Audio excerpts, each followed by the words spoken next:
Hello प्यारे बच्चों, कैसे हो तुम सब। होपफुली तुम सभी स्वस्थ और मस्त होंगे और इंतजार कर रहे होंगे हमारी आज की नई कहानी का।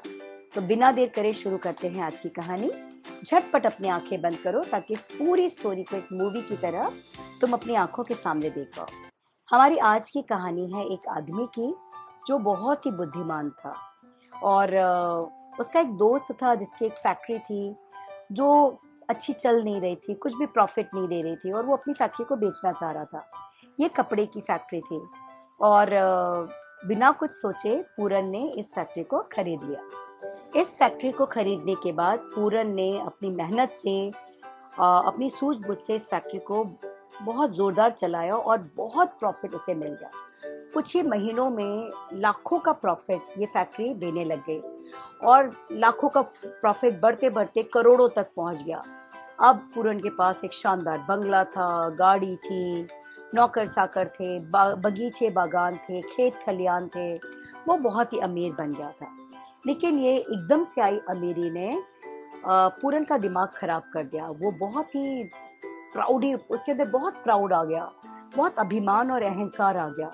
वो अपने रिश्तेदारों को, गरीबों को तो कुछ गिनता ही नहीं था, ना उनकी रिस्पेक्ट करता था।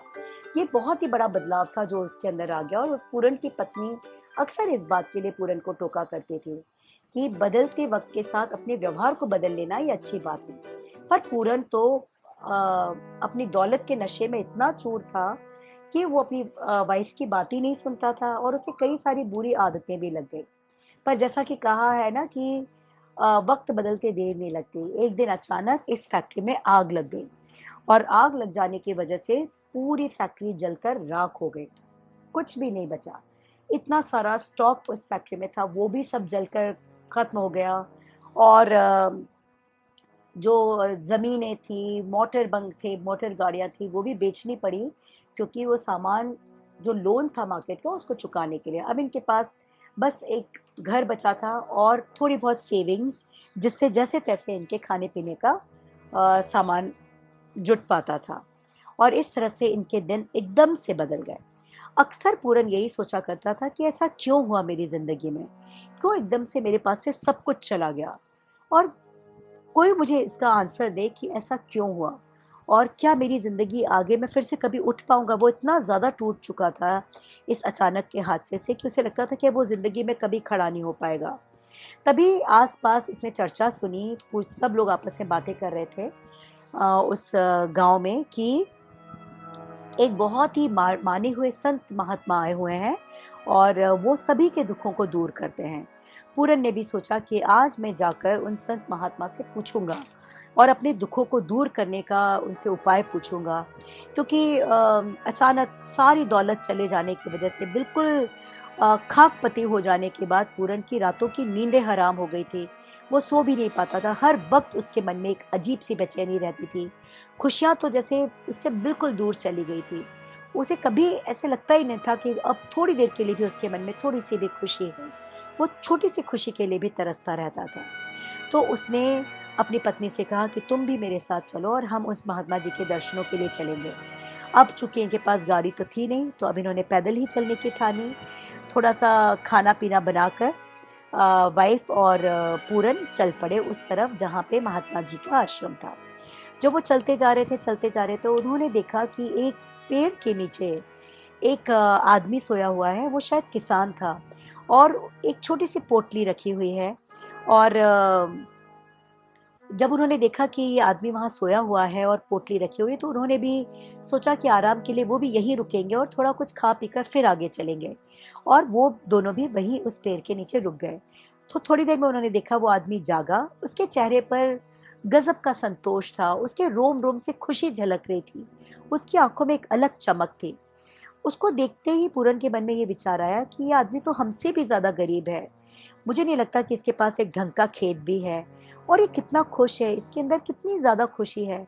तो मेरे दिल से ये खुशी इतनी दूर क्यों हो गई? मैं इस खुशी के लिए तरस रहा हूँ। ऐसी निश्चल और सच्ची खुशी मेरे मन में, मेरी ज़िंदगी में कब आएगी? पूरन से रहा नहीं गया और पूरन ने उस आदमी से कहा कि भैया, तुम कौन हो और तुम क्या काम करते हो? तब उसने कहा कि मैं तो एक मज़दूर हूँ, ये पास ही के खेत में मज़दूरी करता हूँ और वहाँ दूर मेरा घर है। एक छोटी-सी टूटी-फूटी सी झोपड़ी उसका घर थी। तो पूरन ने कहा कि तुम्हारे पास कुछ भी ऐसा नहीं जिसके से तुम अपने आप को सिक्योर फील कर पाओ। तुम्हारे पास एक टूटी सी झोपड़ी है और जो रोज मजदूरी मिल रही है उसी से तुम अपना पेट पाल रहे हो। तुम्हें कभी डर नहीं लगता कि अगर ये सब चीजें भी खो दी? तो उस इंसान ने, जिसका नाम था रामू, रामू ने बड़े ही सरलता से एक बात कही और उसने ये बात कही कि भाई साहब, मेरे पास खोने के लिए कुछ नहीं है और पाने के लिए अंबर है। देखो ये अंबर जो है यही मेरी छत है। तो जब मेरे पास खोने के लिए कुछ है ही नहीं तो मुझे किस चीज का डर? और पाने के लिए मेरे पास अंबर है तो मेरे सपने बहुत ऊंचे हैं। तो मैं इसलिए बहुत खुश हूँ। मुझे पता है कि अंबर अ, मुझे पाना है और खोने के लिए मेरे पास कुछ नहीं। जब इतना सिंपल सा जवाब पूरन ने सुना, तो वो मन में सोचने लगा कि इतनी सिंप्लिसिटी के साथ वो क्यों नहीं सोच पाता? क्यों हर वक्त उसे फ्यूचर की चिंता लगी रहती है? क्यों हर वक्त पास्ट में जो उसके साथ हुआ, सारी धन संपत्ति चली गई, उसका दुख उसे सताता रहता है। खैर ये सोचते सोचते वो लोग खाना पीना खाकर फिर आगे बढ़े। आगे बढ़ते बढ़ते फाइनली वो उस आश्रम तक पहुंच गए जहाँ पे वो संत रहते थे। संत के चेहरे पर बहुत ही शांति थी। और भी दो तीन लोग थे जो वहाँ अपने प्रश्नों के निवारण के लिए बैठे थे। उन सब के प्रश्नों का उत्तर देने के बाद जब अकेला ये पूरन और उसकी वाइफ बचे, तो पूरन ने पूछा कि प्रभु, मैं जानना चाहता हूँ, आप तो सब कुछ जानते हैं, मैं जानना चाहता हूँ कि मेरे पास इतनी संपत्ति आई, इतनी जल्दी आई और वो इतनी जल्दी चली गई। आज मेरे पास कुछ भी नहीं है और मैं बहुत ही दुखी हूँ।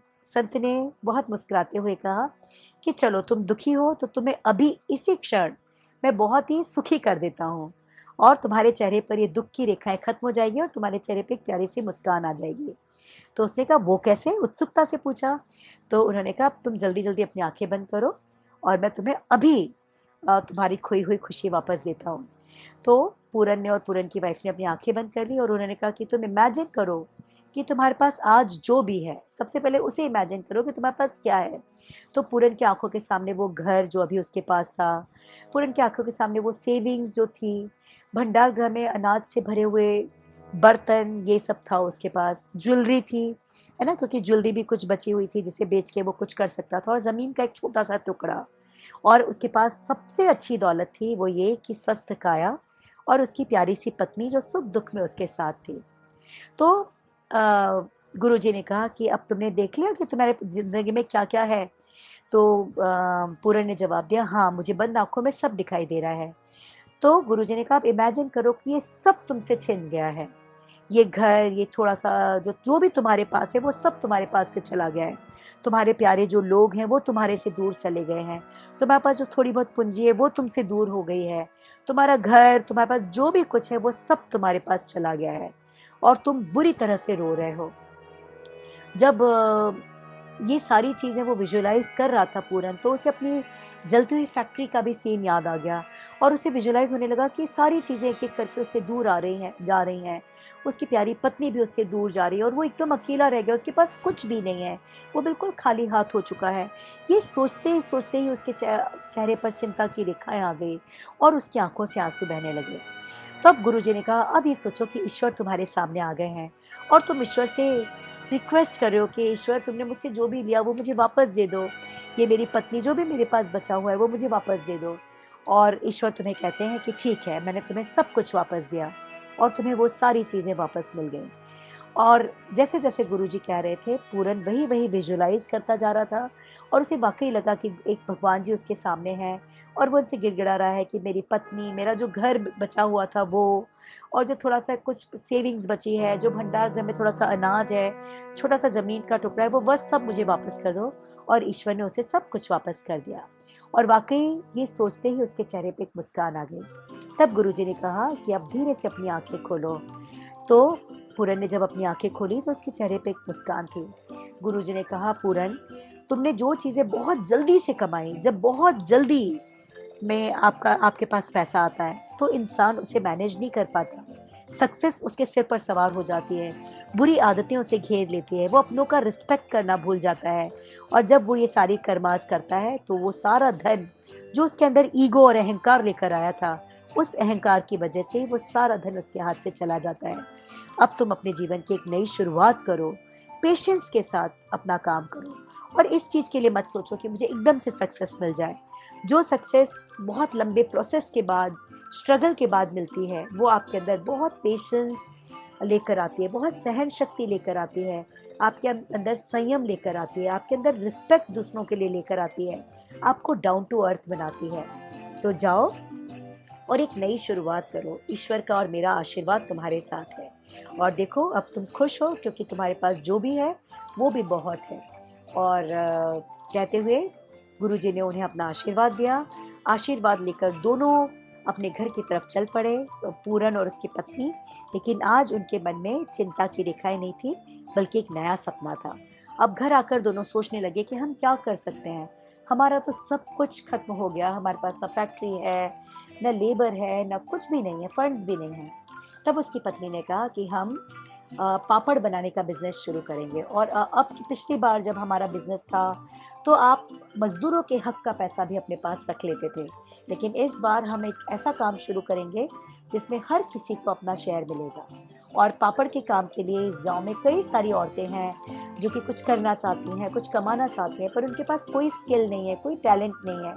वो सिर्फ अच्छी कुकिंग करना जानती हैं। तो हम उन सब के टैलेंट को यूज़ करेंगे और पापड़ का आटा मैं गूँथ कर दूंगी। और आपको तो पता ही है कि मेरे हाथ के पापड़ कितने स्वाद बनते हैं, आपको कितने पसंद थे। पूरन ने कहा, हाँ, तुम्हारे पापड़ मुझे बहुत ही पसंद आते थे। तो उन्होंने दोनों ने मिलकर पास ही में अपने एक दोस्त, किसान दोस्त से कुछ रुपए उधार लिए, उससे सामान लेकर आए और उन्होंने पापड़ का आटा गूँथा, उससे पापड़ बनाने शुरू किए। पापड़ की बिक्री होने पर उन्हें कुछ पैसों का प्रॉफिट हुआ, उन्हें बहुत अच्छा लगा। दूसरे दिन उन्होंने और पापड़ बनाए, उनकी और बिक्री हुई। फिर धीरे धीरे करते करके उन्होंने और लेडीज़ों को जो अनपढ़ थी, उनके पास कोई स्किल नहीं था, लेकिन वो कुकिंग में बहुत अच्छी थी, उन्होंने अपने साथ जोड़ना शुरू किया कि तुम हमसे पापड़ का आटा ले जाओ और हमें पापड़ बेल कर दो, तो हम उसके बदले में आपको पैसे देंगे। और इस तरह से गाँव की वो औरतें जो कुछ नहीं करना जानती थी लेकिन कुछ कमाना चाहती थी, उन्होंने अपने बचे हुए टाइम में पापड़ बेलना शुरू किया। पापड़ का आटा पूरन की वाइफ ही लगाती थी, दोनों मिलकर ये काम जतन से करते थे और वो औरतें घर ले जाकर आटे के पापड़ बना लेती थी। पापड़ जब वो वापस देने आती थी तो बदले में उन्हें पैसे मिलते थे। इस तरह से धीरे धीरे उनका ये बिजनेस चल पड़ा और चलते चलते उनसे पहले 6 औरतें जुड़ी, फिर 8 औरतें जुड़ी, फिर 100, फिर 200 और करते करते करते कई सालों में उनका ये बिजनेस करोड़ों का बिजनेस बन गया। और अब वो आटे को गूंथने के लिए मशीनों का उपयोग करने लगे और हजारों महिलाएं उससे जुड़ गईं। अब पूरन और उसकी पत्नी के आंखों में बहुत ही खुशी थी, क्योंकि उनके इस काम से वो महिलाएं थीं, उनको भी प्रॉफिट मिल रहा था, वो भी उनकी इस प्रोडक्शन की, इस कंपनी की मालिक थी, न कि नौकर थी। ये सपना हमेशा से पूरन की पत्नी की आंखों में था कि उनके मजदूरों को भी बराबर का हक मिलना चाहिए। और ये काम बिल्कुल वैसा ही था। अब पूरन के मन में कोई बेईमानी नहीं थी, वो बड़ी ईमानदारी से इस काम को आगे बढ़ाने लगा। और जब काम ईमानदारी से किया जाता है तो कहा गया है कि उसकी ग्रोथ की कोई सीमा ही नहीं होती। ऐसा ही इस बिज़नेस के साथ हुआ। ये पापड़ का बिज़नेस पहले तो पूरे नेशन में यानी इंडिया में फैला, फिर इंडिया के बाद ये इंटरनेशनल फैला और करोड़ों के टर्नओवर के साथ पूरन की फैक्ट्री फिर से खड़ी थी। और आज उसे एक एक चीज़ जो गुरुजी ने बताई थी, गुरुजी का दिखाया हुआ वो फलों से लदा हुआ पेड़ जो दिखाते हुए गुरुजी ने कहा था कि देखो इस पेड़ को, जितने ज़्यादा इस पर फल हैं ये उतना ही झुका हुआ है, उतना ही डाउन टू अर्थ है और उतना ही बांटने के लिए तत्पर है कि तुम मेरे फलों को आसानी से तोड़ पाओ। तुम्हें वैसा ही बनना है। आज पूरन ने अपने आप को उसी जगह पाया कि आज वो एक उस तरह का फलदार पेड़ बन चुका है जो झुका हुआ है ज़मीन की तरफ और जिससे सब बेनिफिट ले सकते हैं। और इस तरह से गुरुजी की बताई बात और उसकी ज़िंदगी में हुए सारी घटनाओं से उसने एक सीख ली। उसे समझ में आ गया कि जब आप सक्सेस को बहुत रिस्पेक्टफुली और बहुत विजडम के साथ नहीं हैंडल कर पाते तो आपकी सक्सेस आपके पास से चली जाती है। लेकिन जो सक्सेस लंबी मेहनत, लगन, स्ट्रगल के साथ आती है वो आपके अंदर पेशेंस लेकर आती है, आपको डाउन टू अर्थ बनाती है और आप हमेशा लोगों का अच्छा कर पाते हो। तो यही थी हमारी आज की स्टोरी। होपफुली तुम्हें ये स्टोरी पसंद आई होगी। इस स्टोरी को अपने friends, relatives, neighbours, cousins, school friends सबके साथ शेयर करना न भूलना। हमारे चैनल को जब तक सब्सक्राइब कर लेना। हमारी इस स्टोरी में हमने ये सीखा कि हमेशा रिस्पेक्टफुल रहो, हमेशा डाउन टू अर्थ रहो। कई बार स्कूल में ऐसा हो जाता है ना कि हम, अब जो बच्चे बिलो एवरेज हैं, हम उन्हें बहुत अंडर एस्टिमेट करते हैं कि ये तो बुद्धू बच्चे हैं, हमें इनके साथ नहीं खेलना है। ऐसा कभी नहीं करना चाहिए। कभी भी अपने मन में अपने अपने रूप को लेकर, अपनी सुंदरता को लेकर, अपनी कोई भी टैलेंट को लेकर घमंड नहीं करना चाहिए। हमेशा हमें ये बात दिमाग में रखनी चाहिए कि हर इंसान स्पेशल है, हर कोई रिस्पेक्टफुल है। ईश्वर ने हर किसी में कुछ न कुछ स्पेशल खूबी दी हुई है और हमें उसको रिस्पेक्ट करना है, तभी हम आगे बढ़ पाएंगे और हमारी ग्रोथ बिल्कुल परमानेंट होगी। तो यही था आज का लेसन। तो कल मिलते हैं फिर से एक नई स्टोरी के साथ। तब तक के लिए ढेर सारी ब्लेसिंग्स के साथ good night, take care, bye bye.